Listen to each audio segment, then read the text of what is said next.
Welcome to the WWE Podcast, the most passionate and authentic wrestling analysis on the web. We've got you covered with every Raw, SmackDown, and NXT show, giving you a no bullshit opinion. We know you love wrestling. We do too. So let's get this show underway. And that's the bottom line. What? 'Cause Stone Cold said so.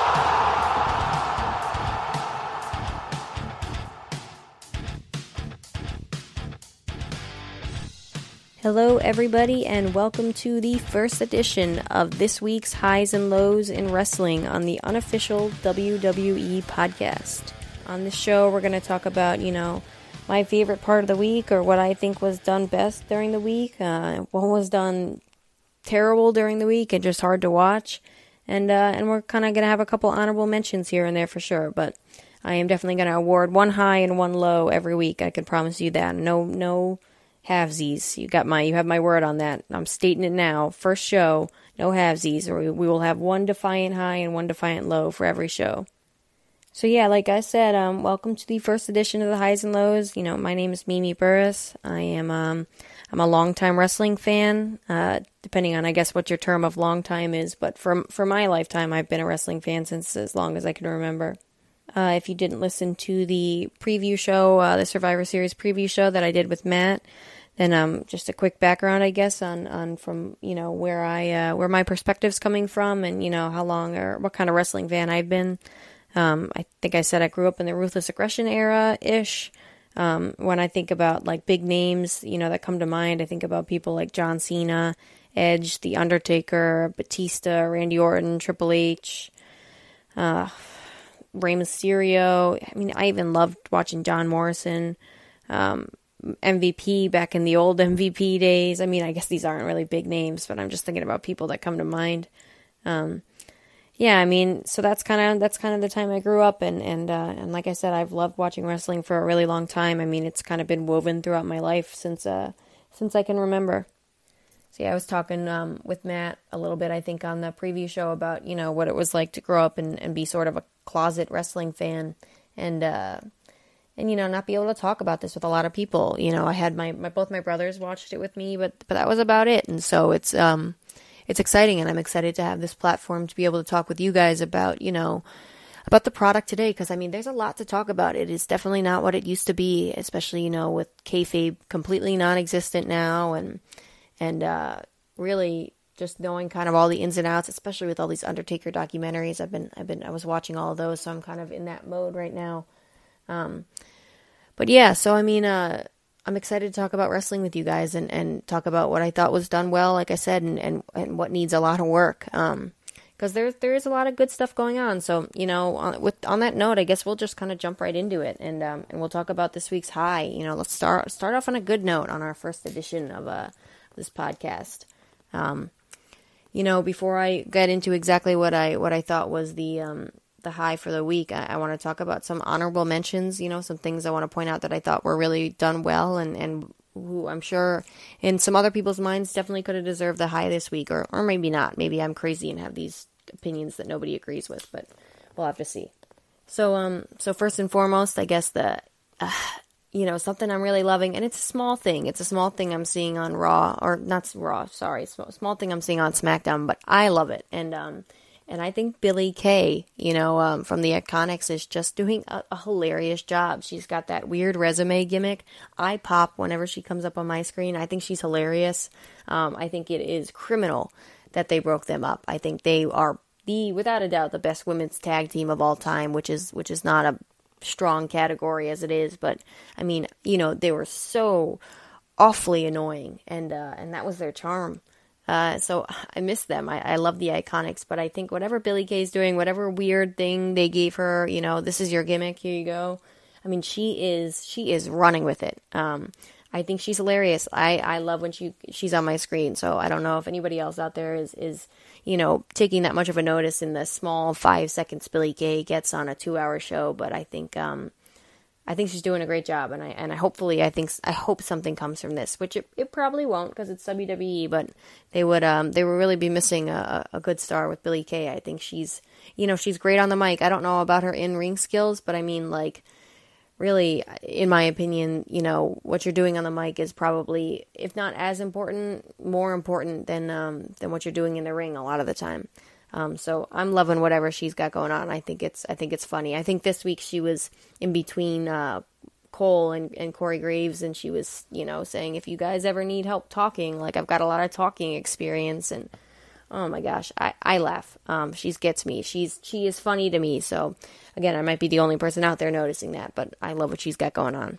Next, I guess we got a long list of honorable mentions for the highs, which is good. I mean, I think we got more things to talk about in the high category than the low category this week, and that's, I call that a successful week. It's nice to be able to talk about what I feel like in wrestling is going well rather than what's not. But so obviously there was the New Day versus the Street Profits at Survivor Series. I thought that was an incredible match. I think those 4 guys, more so the New Day probably. They really know how to tell a story in the ring, whether or not there's a big story going into the match. I think they really know how to tell the story, and it was a story of mutual respect and a passing of the torch, and I thought it was done really well.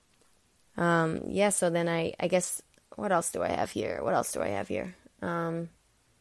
We have Sheamus versus Riddle on Raw. I thought that was a great match. I thought that was a really hard-hitting match. I mean, man, the way they hit each other. And I think Riddle, I don't even know if he was selling, because it looks like he was just getting hurt, but I thought the way Riddle was selling really made the match. I mean, selling is such a lost art in this day and age. But so that's on my honorable mentions. Kevin Owens versus Jey Uso to set up the program with Roman Reigns this week on SmackDown. I thought that was done super well. Really, just Jey Uso in general. I mean, let's talk about Jey Uso and just the emotion that he's giving off. That beatdown on Daniel Bryan and that beatdown on Otis too. I think that's what I was looking for on the original beatdown of Daniel Bryan. Like the viciousness that he showed Otis with the chair and everything. Like, to me, that okay, you want to talk about instilling fear in people like Roman's telling him to do. Like, to me, that got the job done. So yeah, I mean, I really like what Jey Uso's doing. I really liked how they set up their program with Roman and Kevin Owens. Obviously, I don't think Kevin Owens is taking the title from Roman Reigns, but I think he's going to take some crazy bumps at TLC, and it'll be a great match to watch. So what else do we have here? This actually, I have to say, this one, I think I'm going to have one defiant high and one defiant low for you guys. I'm not going to give you any halvesies, but I got to tell you, this one was close already. Here we are again, first show, and I'm already struggling with picking one thing. But my second place per se, or the highest of all honorable mentions, I think goes out to Alexa Bliss and the Firefly Funhouse this week. Firefly Funhouse, that's a tricky one. Maybe not for anybody else, but yeah, I thought Alexa Bliss was awesome. I think she's breathed new life into this character. Matt and I talked about it a little bit. I'm loving this. I think she fits the look perfectly. It's almost got a very Harley Quinn vibe to it. Some of the stuff's cheesy, whatever, the goo coming out of her mouth, or, the colored contacts. I think, okay, are we back to Undertaker and Kane, shooting lightning at each other? It's a little hokey pokey, but, the general idea of it, it's got a weird comedy, but at the same time horror movie vibe to it, and it's different. And I love it, and I think both of them, Alexa Bliss and, The Fiend or Bray Wyatt, have kind of, surpassed that idea of, are they a babyface, are they a heel? Because it's just so damn interesting, whatever they're doing. I mean, this Firefly Funhouse was so funny this week. I think this week's topic was friendship, and Bray Wyatt made another reference to the burning down of whatever, that Sister Abigail's barn, or I forget what that was, that awful weird storyline, but I'm glad they're pulling from history. And then there was I don't know, I think honestly I almost gave this week's high to what was his name, the Friendship Frog. I thought that was so funny, and they did the Sarah McLachlan tribute to him. I popped. I thought this, like I said, it's got this weird dark humor, over the top horror comedy movie vibe to it, and I think it's freaking hilarious. And they established the idea of Nikki Cross and Alexa Bliss, and I hope they flesh this out more. I hope there's more to this program, because I thought what I saw in the ring from them, it wasn't a 5-star match, but they told a story in the ring that was super interesting to watch. And again, I'm interested in this, I guess, is my roundabout point of all this. This was freaking funny too with the, I don't know, again, I pop every time I guess it's Sister Abigail, right? That weird looking puppet, she swears. I think it's so funny. I don't know why. Maybe I've got childlike humor, but I think Bray Wyatt's doing an amazing job with this, and like I said, so is Alexa Bliss. So this was up there for the high for the week, but I will shut up about everything else that isn't the actual number one choice this week, and let's talk about that. So yeah, so this week's high is going to go to, I think this is a pretty obvious pick, and I'm sure a lot of other people would agree with me, but the WWE Champion Drew McIntyre versus Universal Champion Roman Reigns at Survivor Series. We're including Sunday, like I said. Sunday's the start of the week technically, so yeah, I'm picking this for the high for the week for a lot of reasons. I think a lot of people felt like this delivered, and a lot of people also felt like this should have been saved. But again, I don't really I have no hope that WWE is ever going to save something like this, or has any patience for this. But I thought this was a beautifully done match. I thought, I guess the real reason this took the high for me for the week is a simple idea, and The Undertaker talked a lot about it, I think, in a lot of these documentaries, but where you can build someone in a loss. There doesn't need to be this weird 50-50 booking, right? You can build someone in a loss, and Drew McIntyre was built in this loss. I think even if you hadn't have had Jey Uso come in and get involved, I actually thought that was unnecessary, but I guess it fed into their story. But,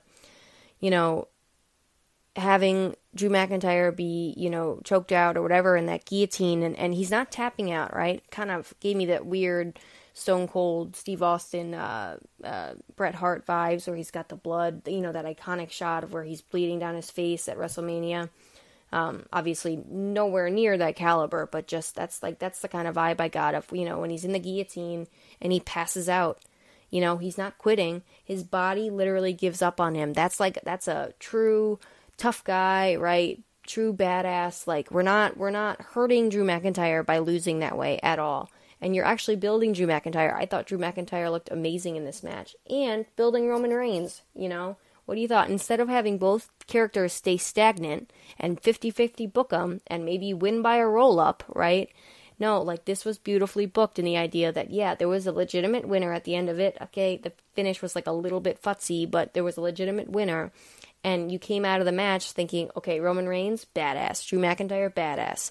True threats, true champions. I can buy that they are the two guys leading the company right now. And yeah, not only was the match amazing, but the promo that they had on SmackDown was awesome. I think Matt and I talked a little bit about that too on their Survivor Series preview, but they're sitting and doing the contract signing, and 9 times out of 10, I think contract signings are just terrible and predictable. But this was an amazing contract signing. Again, this was last week, but I'm still, it built into the storyline. It's my show. It's part of the high. And they sat at the table. No one, they didn't touch each other. There were no punches thrown. No one went through the dreaded, contract signing table or whatever. Nobody flipped the table. Nobody hit each other. It was just a war of words. A war of words. All right, there we go.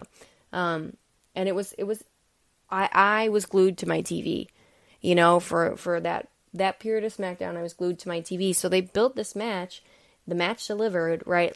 I don't know what more you can ask from a high. I guess my only critiques would have been, it would have been nice to see a little bit more selling. I think more so on Drew McIntyre's side than anything else. I thought that spear through the barricade looked, of course it's going to look cool because it's through a barricade, but I don't know. I felt like the spears that Roman Reigns gave Jey Uso in the Hell in a Cell match looked much more intense than anything that he was doing with Drew McIntyre. Again, but I'm really nitpicking here. I really believe I would have given this an A+ in my opinion. I thought they did a really good job, especially in this empty arena thing, an empty arena scenario where they don't have any live fans to feed off of. I thought the two guys did such an amazing job. So yeah, I think both of them are leaving with momentum. I don't think this hurt Drew at all. and I dare someone to try to argue with me about that. I think this was probably one of the best booked matches that they've had in a long time. So that's taking my high for the week. The champion versus champion match at Survivor Series. Who would have thought? Worthless pay-per-view, worthless match, but I actually think it did its job and probably did it more than it needed to. I think like I said, it was a really good match and I enjoyed watching it. So yeah, all right. So now we got the high covered. We started off on the high, and then sadly that leaves us to go towards the lows, the low of the week. And I guess like I did with the highs, I got a couple honorable mentions here. But like I said, less low honorable mentions than high honorable mentions, and less bad stuff to talk about than good stuff to talk about. So we're on an upturn right now. I think the product was really hard to watch for a little while, but there's a lot of good stuff going on. With that being said, though, there's also some not so great stuff going on, and I think I only have really this one or two low honorable mentions here, and the first one might be a surprise to a lot of people, actually. But for me, it was Keith Lee versus Bobby Lashley on Raw this week. Hard hitting match for sure, right? Two big men. On paper, this is something that's like pay-per-view caliber. I think it's an awesome match when you just think about like these two giant athletic guys, going at it in the ring, but I don't know if it was the execution. I mean, I know it was the finish, but I mean, the execution was a little bit off. There was that weird spot where Bobby Lashley was picking up Keith Lee and he couldn't really pick him up, and then he slammed his own head into the post, and the announcers tried to play it off as like that he hit Keith Lee against it. Like he went headfirst into that post, came out bleeding, and we're supposed to believe, oh yeah, that one was hurting Keith Lee.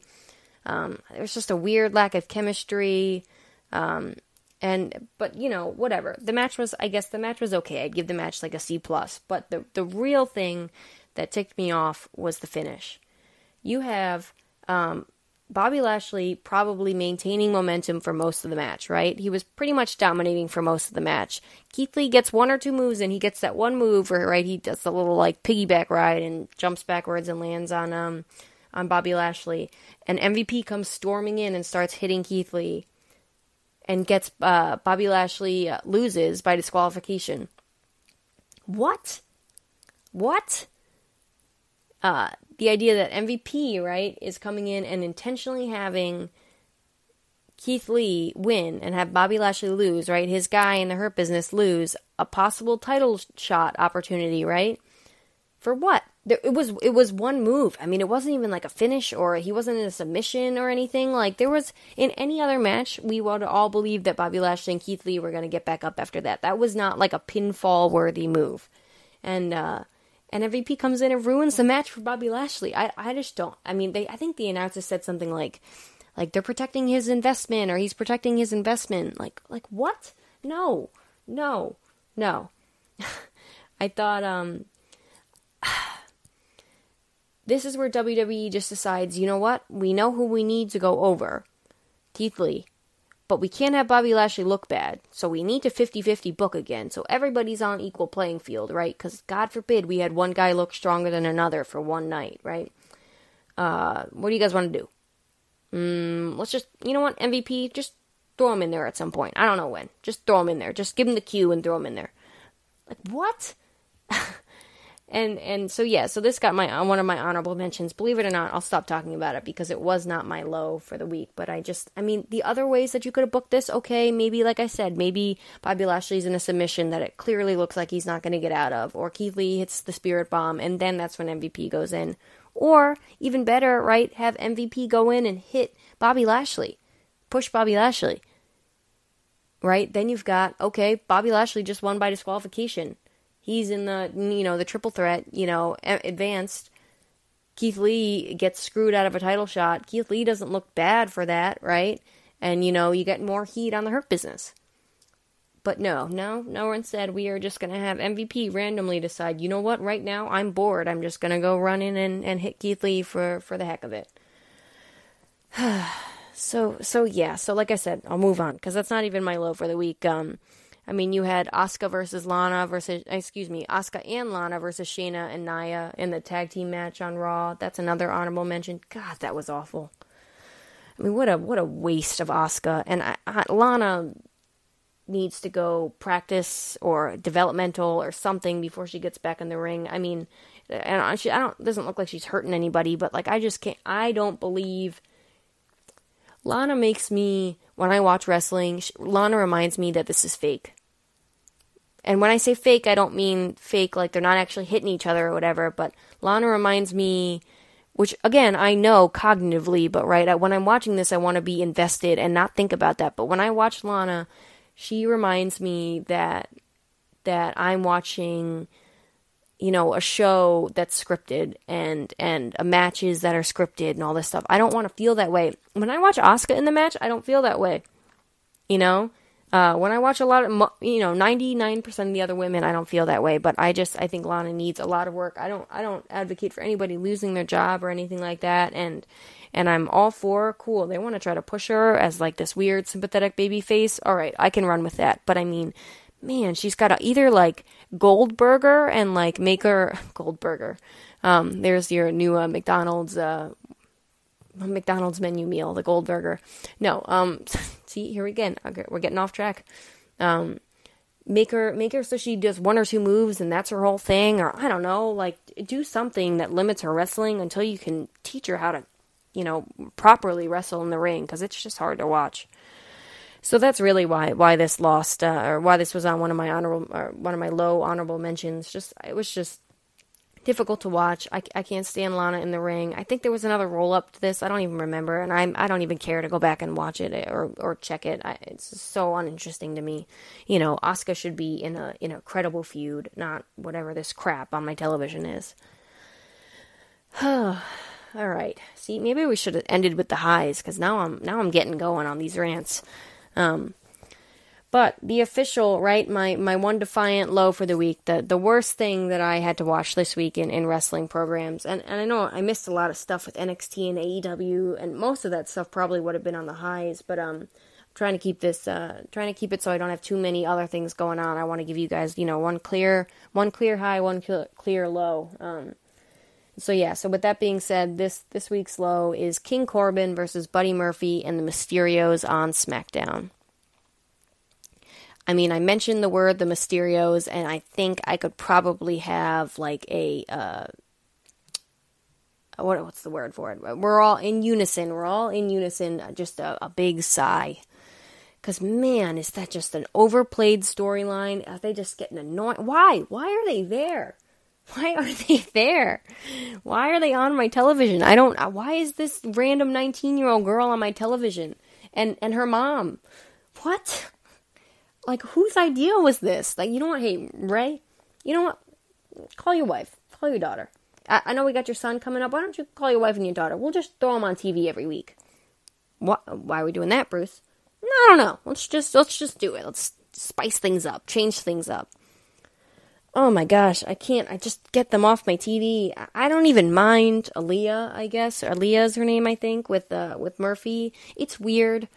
19-year-old and a 30-something-year-old, but whatever. Cool. I'll look past it. I'll give WWE like a little wiggle room. But like, what are they all doing out there? And then so this is, I guess, what leads me to this is my low. Set that aside. Buddy Murphy, in my opinion, is one of the most talented guys in the ring. On the roster today.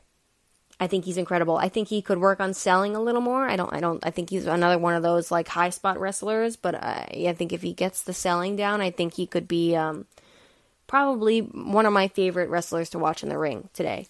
I think, kicks, knees, the high flying moves, the plain wrestling moves he's doing in the ring, I think it all is amazing. I think he's just naturally gifted. And I like him. He's a good babyface. He's got a likable quality about him. He's got like this weird, just likable quality about him, and I can't put my finger on it. But handsome guy, nice guy, seemingly looks a little bit different than everybody else, but still looks like a big, credible dude, right? Not necessarily tall, but like he's a big, muscular guy, right? He's got it. and he's not bad on the mic. He probably could use a little bit of work, but so could everybody else, right? He is watchable on the mic and incredible in the ring. Why are they putting him in a match with King Corbin where not only does you barely get to see him wrestle or get any good moves out, I think, in my opinion, right? I think he could put on, King Corbin isn't, I can't even call him King Corbin, Baron Corbin isn't bad in the ring. These two could put on a decent match. Yet you have the Mysterios out there with Murphy, right? Just bear in mind, Murphy and the Mysterios, the supposed baby faces in this scenario, right? And Corbin, the heatless heel, right? And you have the baby faces distracting Corbin, grabbing his leg, whatever, during the match, and so Buddy Murphy can get the win. And it was a weird pin too. I mean, like whatever Mysterio knocked his, foot off the rope. It was a little bit of a botched finish. But I mean, even if Baron Corbin had insulted, whatever his family, which he didn't even really do that. I mean, it was like he took a shot at Dominic. Why have Dominic be in the match then? I don't know. But even if he had insulted the family more so, it's not very, like I said, it's not very like babyface or good guy to have the rest of the Mysterios out there with you, buddy, and essentially wrestling the match for you outside the ring. I think, again, the chemistry maybe isn't awesome. I don't know. I think these two could put on a good match though. And they're supposed to have a rematch next week, so hopefully they get that chance. But if the Mysterios come out with Buddy Murphy, which they probably will, because it sounds like there's going to be some other people with King Corbin, or I don't even know what's going to happen, and I'm not looking forward to it. But I don't understand WWE. Like, it's the simple booking. Okay, if you want this guy to be a good guy, maybe don't send him out with 4 people from a family that we couldn't care less about at this point, interfering in the match against the heel, who really doesn't even deserve to be screwed, right? I don't get it. I don't get it. If someone has some explanation as to how this match made any sense, I would love to hear it. Email Matt. At the Real WWE Podcast at gmail.com. Please, I was unbelievable. I was watching this match with like that look of like, what? Like that Jim Halpert from The Office, like when he looks at the camera, like the what? Again, unwatchable to me. I love Buddy Murphy. I think they're ruining Buddy Murphy in this weird family, and it looks like it's only going downhill from here. I think they've got something in him, and I think they're going to screw it up, and I'm really hoping they don't, right? But it's hard to give WWE the benefit of the doubt in these scenarios. So yeah, that's my low for the week, guys. High was the champion versus champion match of Survivor Series. Low was this King Corbin versus Buddy Murphy on SmackDown. Again, things could be done so much better in this match. Just don't have the Mysterios go out there, and that'll already bring it up from like a F to a C for me. And let these guys wrestle. I'm pretty sure this is World Wrestling Entertainment, not World Mysterio Family Entertainment, and that's what it feels like. With that being said, I did totally forget to mention too something I loved this week, and I'll end with this, is that Seth Rollins in that tag team match, how he kind of like crucified himself and got down on his knees and was like, whatever he said, do what you need to do for the greater good or whatever. That's got to be on the honorable mentions as well. I love that. I think it was a great write-off. I think could it have been done better? Yes. Was it done well? Yes. And I think Seth Rollins is great, and I hope he comes back in that Messiah character, because I really love that. But yeah, that's all from me today, guys. I think that was that was the first edition of this week's Highs and Lows. Bear with me. I'm still getting the hang of this thing. But I hope you liked it. I'd love to hear what you guys have to say. I don't have Twitter. I'm not really on a lot of social media. I'm pretty boring. But like I said, if you want to email Matt at the Real WWE Podcast at gmail.com, I'm sure he will send me over the message, whatever it is. And if enough of you are doing that, then I'm sure we can set up our own little communication line for this. But as of now, like I said, I'd love to hear what you guys have to say. Those are my highs and lows. I wonder what your guys are. And yeah, hope you guys have a great rest of the great next week, and I will see you next week.